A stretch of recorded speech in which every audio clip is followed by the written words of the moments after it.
The new sprint weekend format can be a little hard to digest. But it is very, very fun. Lots of track limit penalties. And even a wet to dry sprint. What's not to love? This is our reaction to the sprint day on the Purple Purple Sector Sector podcast. podcast.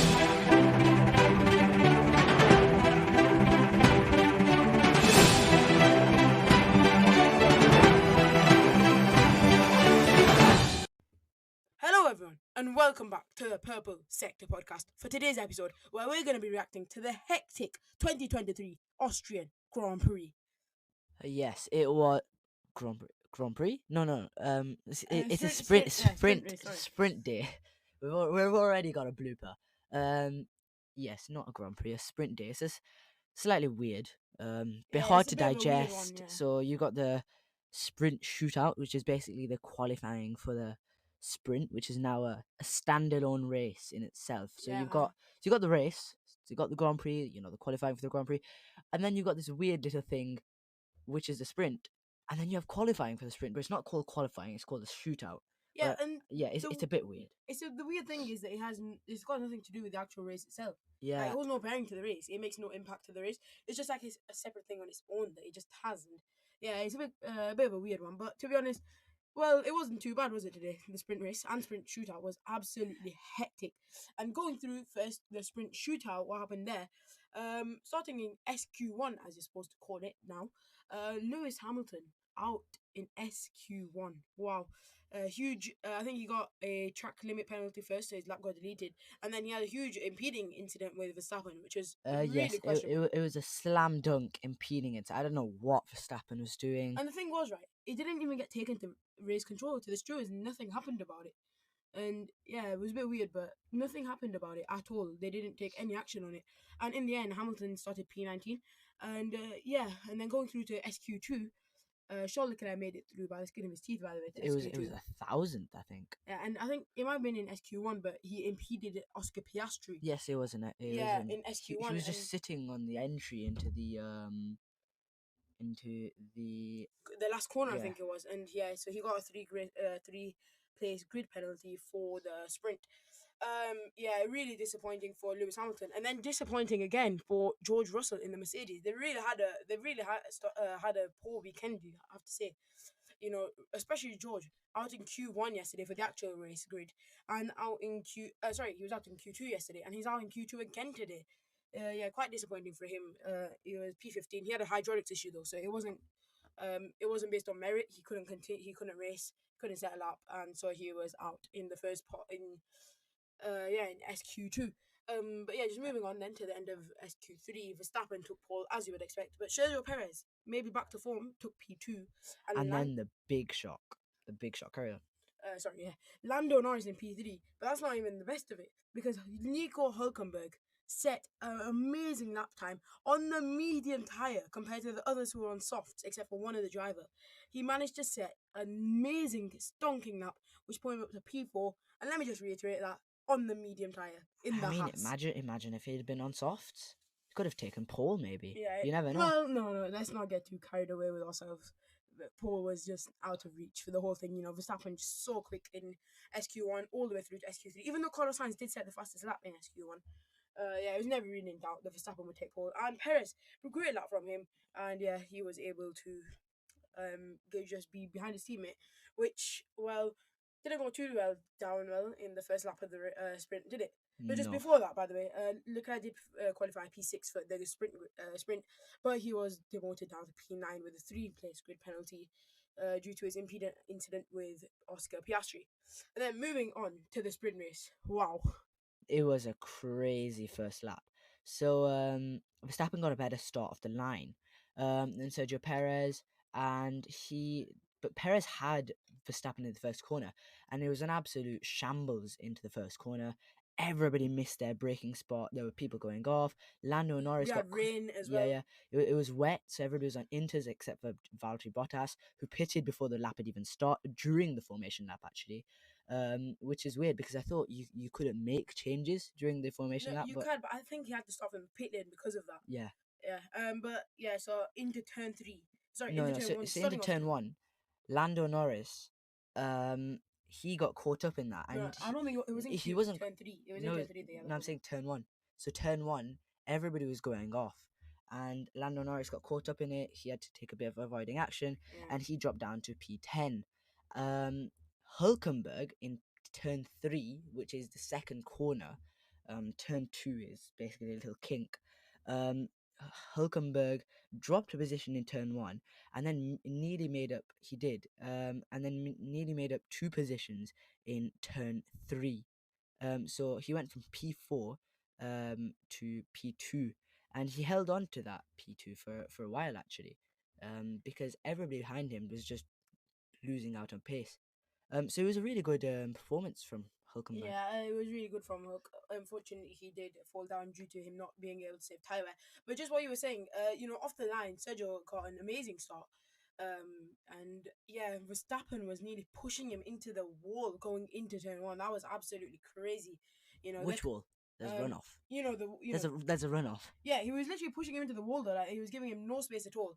But and in the end, Perez was able to get ahead of the exit of turn 1. But he did give him a horrible exit, and into turn 3, it was just absolutely shambolic. In the end, though, coming into turn 4, Verstappen had got the better of Perez. And in the end, there was some really fiery radio messages. You could hear them. Verstappen, some expletives there. He was absolutely fuming with Perez. And Perez was just a bit confused as to what Max was doing. He felt like Max felt like he'd been pushed off, and it was just everything was happening everywhere. And in the midst of it, Nico Hulkenberg managed to get through into P2. Obviously, though, he didn't manage to keep that, did he? No, because the Haas is a tractor. I think He held it for a while. And the He problem held was his tire wear, though, mainly. Yeah. I think to keep Perez behind, he was pushing like crazy on that first few opening laps, and you could just tell he was struggling. I think around lap 8, lap 10, when Perez finally overtook him, because for a very long time he was ahead of Perez by about 3 seconds, and only behind Verstappen by about 2 or 3, and so that it shows that he was really, really pushing, and he lost a lot of tire wear. I think Gunther Steiner said that everybody was struggling with their front lefts because that's the tire that you use the most, because most of the corners are to the right. So that's probably why he got overtaken, and also a mixture of the fact that he is quite slow. And then off the back of, well, you say him, it was mainly the yeah, car, the not just him. car, yeah. I think if you put Nico Hulkenberg in a car that was, quite good, he could work miracles. And then Sainz was right behind Perez, overtook Hulkenberg, and then the big turning point was when Russell pitted Yeah. from P11. I think think it was was P11. He was stuck in that train with Ocon. And Hamilton Albon. was right behind him. Yeah, Albon, Leclerc Hamilton. and Norris. Yeah. P8 to P12 with Hamilton included, and yeah, they were just getting nowhere with the Mercedes, and they knew, I think you could tell that they had to do something, otherwise they would have just stayed here. Because remember, points only got to P8, so they would have had to do something quite drastic and quite different if they wanted to get past that train, and get into the points. And they did do that, but it was only 1 point. They did pit. They were the first to pit on lap 14, I believe it was, maybe lap 16. But yeah, they pitted around that time, and Russell, it was a bit of a questionable decision, because there was still rain, especially I think in turn 6 and turn 9, and there was a lot of rain, standing water still there. Yeah. But they made the decision, and he was immediately setting purple sectors, purple fastest laps. It was absolutely brilliant from Russell, and it was a masterclass of a decision from Mercedes. Managed to in the end leapfrog, I think, 4 cars to get a points finish in the sprint. Mercedes completely finessed it, and I think after Russell set his fastest lap, everybody peeled into the pits except for the top 6, and Hulkenberg from about, I think he was quite far down the order.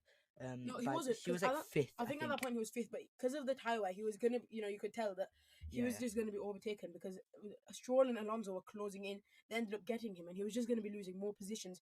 And you could tell that the Haas team needed to do something different, so that Hulkenberg could get the positions, and he ended up pitting. And in the end, it was a brilliant decision from Haas, because they ended up getting him up to P6.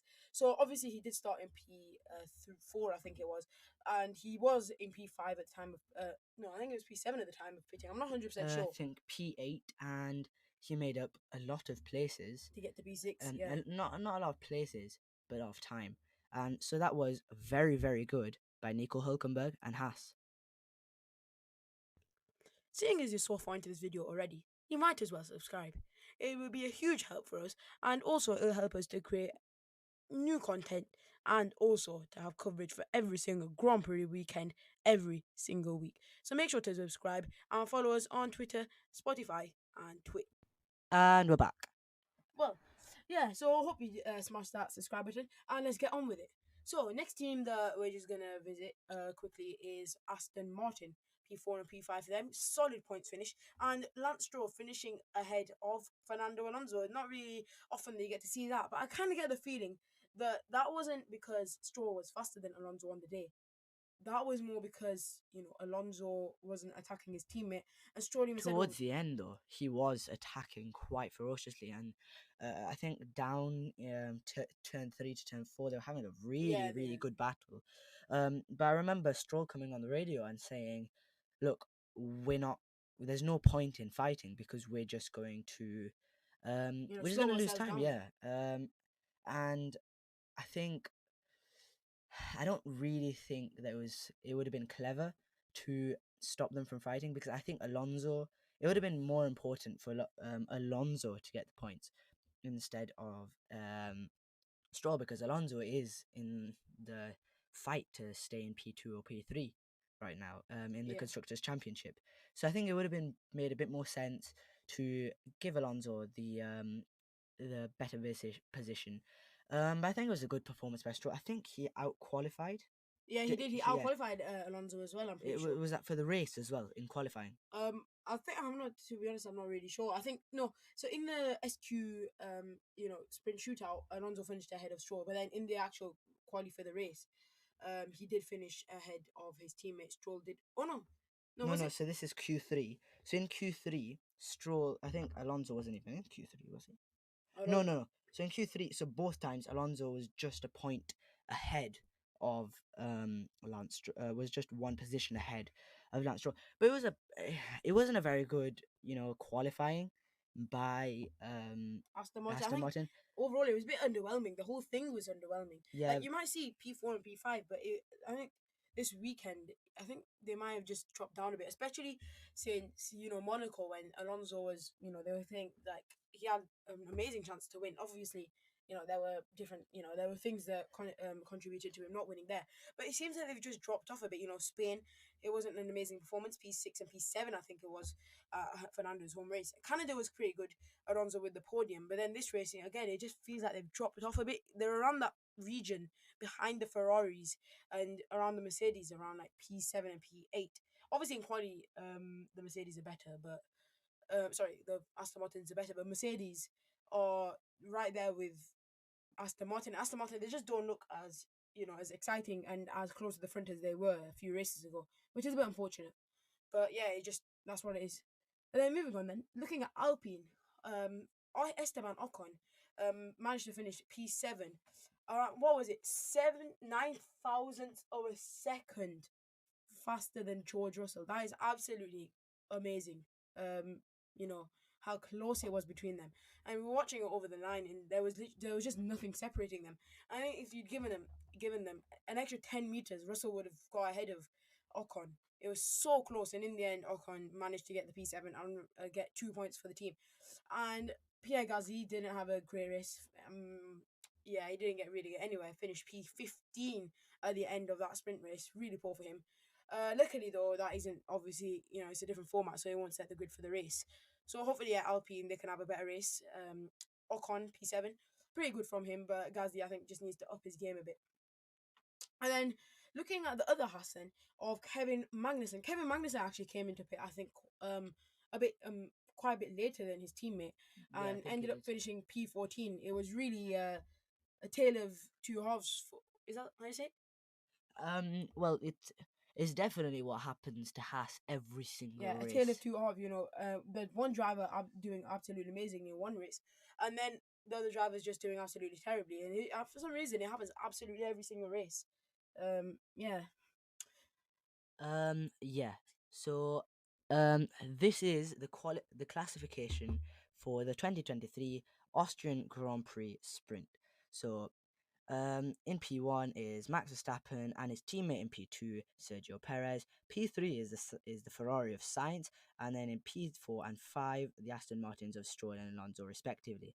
Hulkenberg with his shock performance in the Haas in P6, Esteban Ocon in P7, George Russell in P8, just 9 thousandths off Ocon, Norris in P9 after dropping down quite a few positions, and Lewis Hamilton in P10. Moving on to the bottom 10, it's Oscar Piastri in 11th, Charles Leclerc in 12th with a disappointing performance, Alexander Albon in P13, Kevin Magnussen in P14, and Gasly in P15. It's Yuki Tsunoda in 16th, Nick De Vries in 17th, Logan Sargent in 18th, and rounding out is the two Alfa Romeos of Zhou Guanyu and Valtteri Bottas. So yeah, I think that's pretty much all there is to say. Anything else you want to add? Um, we need to have more wet to dry races. I think it was it's absolutely very, hectic. very fun. And we've seen this season. Like last season, the FIA would not allow, if there was a single raindrop on the track, the FIA would not allow that race to go ahead. They would literally just red flag it immediately or just send out the safety car. I think being a bit more liberal with it has made racing just so much better. And I think this is the way we should go forward. Well, one thing that I do want to say, as we just wrap up, in response to what you said, there is a driver. What's his name? And Delano. Delano Van Toff or some. Yeah, and unfortunately for everyone, in the world of motorsport, in the Formula Regional Championship, I believe he unfortunately passed away at the circuit Spa Francorchamps in wet conditions. Up I think Eau Rouge onto the Camel Straight. He had a huge incident, and unfortunately, he did pass away. And the thing is, that's so dangerous because I've seen the pictures. I've seen a video. The sort of wet that we're talking about in this race is nowhere near the amount of rain there was And there. especially with the dangerous kind of corners that Yeah, you have there. you could not see anything. There was literally just a wall of spray. It was worse than Suzuka last year. That sort of condition to be racing out in is not right. It's not right for the drivers, and it's not right for the fans as well because they can't see anything. They're just gonna get drenched. Nobody's gonna be happy, and so those sorts of things happen, and especially at Spa. Like remember Lando Norris, like his massive crash. Um, so yeah, they really do need to stop in that sort of condition racing. But I think be a bit more liberal with it, and it makes racing more fun. So yeah, and so we're going to be there. We're going to be here for our race reaction as well tomorrow. So make sure you subscribe and listen to us on Spotify as well. One thing that I just do want to add is I just realised from going through the classification is that Alexander Albon was in P7 at one point, and it actually ended up dropping down to P13. Now I'm not sure if that was due to the pit stops. It probably was, but yeah, I just realised that really unfortunate for him. But yeah, obviously hope him better in the race. I just realised that, to be honest. Really unfortunate there. But yeah, we'll be here for the race reaction tomorrow. And make sure you subscribe and turn on the notifications so you can get that. And we post Formula 1 content every single week. And yeah, we'll see you tomorrow. Bye. Bye.